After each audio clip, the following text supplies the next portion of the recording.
Have you ever felt that sudden, cold dread in the middle of a conversation? You're in a debate, an argument, maybe even a casual discussion, and then it happens. The other person reaches into the past, into a chapter of your life you thought was closed, and they pull out an old mistake, an old failure, an old version of you. And they don't just mention it, they wield it. They use it like a weapon, designed to undermine you, to shame you, to end the argument right then and there. The immediate, gut-wrenching feeling floods you. Shame. Your throat tightens. Your mind races, trying to build a fortress of justifications. You feel that old familiar defensiveness rising, that urge to fight a battle you thought was long over, to prove that you've changed. But what if you didn't have to? What if that entire emotional roller coaster was optional? What if instead of meeting that attack with anger or a desperate defense, you could meet it with an unshakable, powerful calm? The kind of calm that not only ends the attack, but demonstrates just how far you've truly come.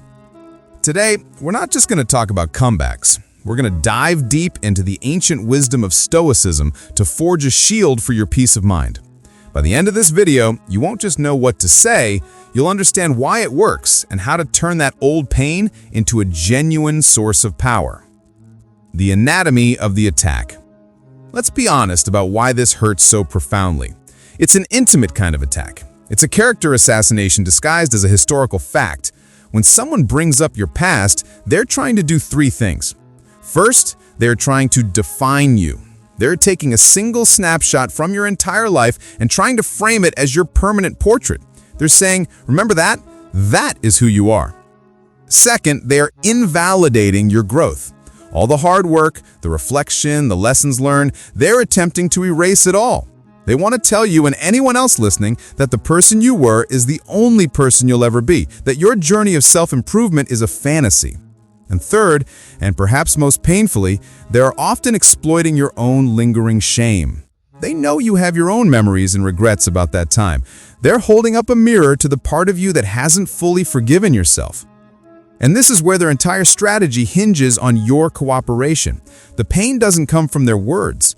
The pain comes from our agreement with their judgment. We forget that the past is a locked room. They can stand outside and yell about what's in there, but they can only truly hurt us if we willingly open the door and let the shame out. The Stoics, ancient masters of the human mind, understood this better than anyone. They taught that we are not disturbed by events, but by our opinion of events.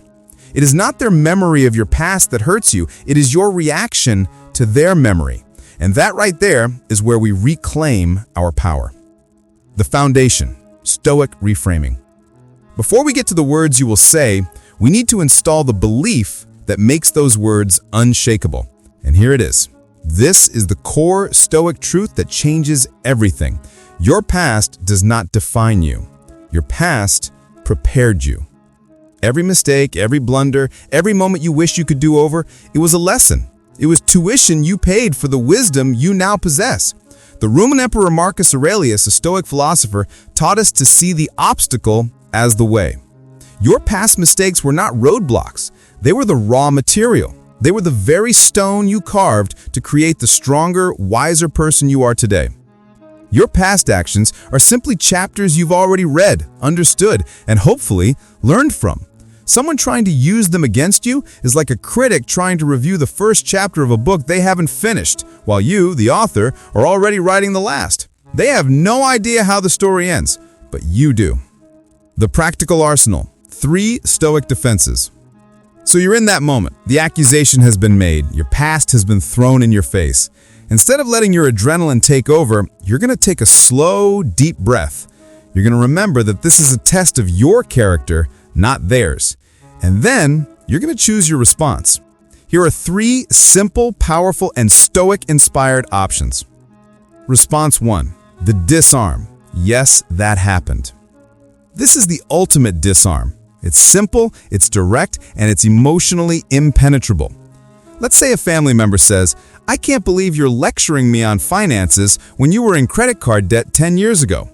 Instead of defending yourself, "Well, things were different then," or "That's not fair," you calmly make eye contact, pause, and say, "Yes, that happened." What you're doing is extraordinary. You are agreeing with the objective historical fact which robs them of all their emotional ammunition. They expect a fight. They expect denial, excuses, and defensiveness. You give them none of it. By calmly acknowledging reality, you're non-verbally communicating, and your point is what?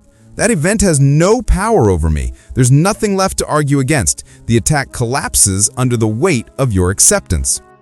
Response 2. The reframe. And I have learned from it.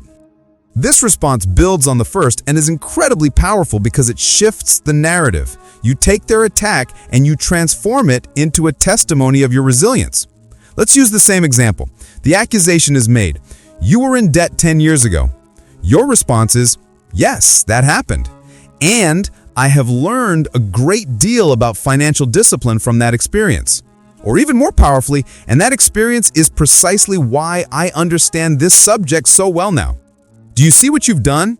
You've taken their weapon and you've reforged it into your own shield.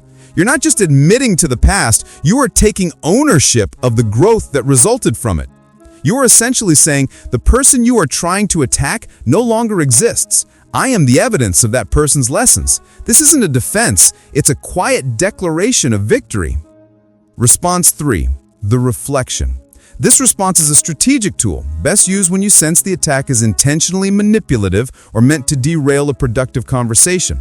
It's calm, non-aggressive, but incredibly effective at turning the lens back on them. Imagine you're in a work meeting and a colleague says, "We should be hesitant about Sarah's lead on this project. Her last project had some initial setbacks." You pause, look at them with genuine curiosity and ask in a neutral tone, "I appreciate you bringing up my past experiences. Can you help me understand why this is relevant to the discussion we're having right now?" This question politely but firmly puts the onus on them to justify their cruelty or manipulation. It's not an argument, it's an interrogation of their intent. More often than not, they will have no good answer. They will either backtrack or reveal their true, unhelpful intentions, exposing them to the room. You have defended your position without ever becoming defensive. The underlying philosophy, mastering your inner citadel. So, what is the thread that ties all of these responses together? It is the foundational Stoic principle known as the dichotomy of control. The Stoic philosopher Epictetus said it best, "Some things are within our power while others are not." You cannot control that someone has a memory of your past. You cannot control that they choose to weaponize it. You cannot control what comes out of their mouth. That is all external to you, and to fight it is a waste of your energy. But you have absolute 100% control over what comes out of your mouth. You have sole mastery over your response, your judgment, and your emotional state. This is what Marcus Aurelius called your inner citadel, the fortress of your mind. Their attack is an arrow fired at your fortress. It can only do damage if you lower the drawbridge by getting angry, by feeling shame, by engaging in their game. When you respond with calm, you are keeping the gate to your peace firmly shut. You are proving that they have no power over your inner world. As Marcus Aurelius wrote in his Meditations, the best revenge is to be unlike him who performed the injury. Your calm is your victory. Your growth is your revenge. Standing firm in your growth. Your journey is not defined by where you stumbled, but by the relentless courage you showed in getting back up again and again. See these moments for what they are, a test from the universe asking you, have you truly learned? Have you truly moved on? And understand this, their attempt to pull you back into your past is often a sign that they fear your future. Your growth might be highlighting their stagnation, and it makes them uncomfortable. They're trying to keep you in a smaller box because your expansion scares them. Your unwavering calm is the ultimate proof that you have grown beyond their reach. You have left that box and they can no longer pull you back inside.